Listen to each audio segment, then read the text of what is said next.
కృష్ణమ్మ గోదారి నదులెన్నో పారిన జీవనదులెన్నున్న జీవి గంజేలేదు.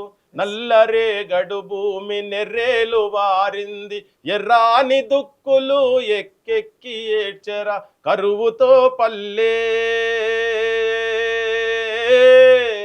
అయ్యయ్యో వలసెల్లి ఉందో తెలంగాణ పల్లె గొల్లుమంటుందో. అయ్యయ్యో గోసవడుతుందో. ఇంటికి తాళాలు ఇడుపున ముసలోళ్ళు, పాడుబడ్డ ఇండ్లు నా పాలమూరు ఊర్లో అని చెప్పుకుంటూ తిరిగినామండి. మేము కొత్తగా మాట్లాడతలే, మీరు మాట్లాడుతున్నట్టు గుర్తున్నది, గుర్తుకొచ్చి చెప్తా ఉన్నా. నేను ఇలా మాట్లాడతలేదు పృథ్వీరాజు, ఫస్ట్ నుంచే మాట్లాడుతున్నాం. అది జరుగుతలేవు కనుకనే కదా పంచాయతీ. ఎందుకు మా పంచాయతీ ఎందుకు, అదే పంచాయతీ. ఆ జిల్లా ఓడు నేను ఆడికెళ్ళి వచ్చిన నా పులిబిడ్డ తొడగొట్టుకొని మాట్లాడుతుంది కదా. నీ తొడగొట్టుకొని సినిమా డైలాగులు, బాలకృష్ణ డైలాగులు, ఇటువంటి డైలాగులు కొట్టకు నాయన, అది సినిమా. నువ్వు బయటికి వచ్చినప్పుడు నువ్వు నిజం చూపి నీ పాలమూరుకు నువ్వేం చేసినావు అని ఇలా కేసీఆర్ మాట్లాడలేకపోవు.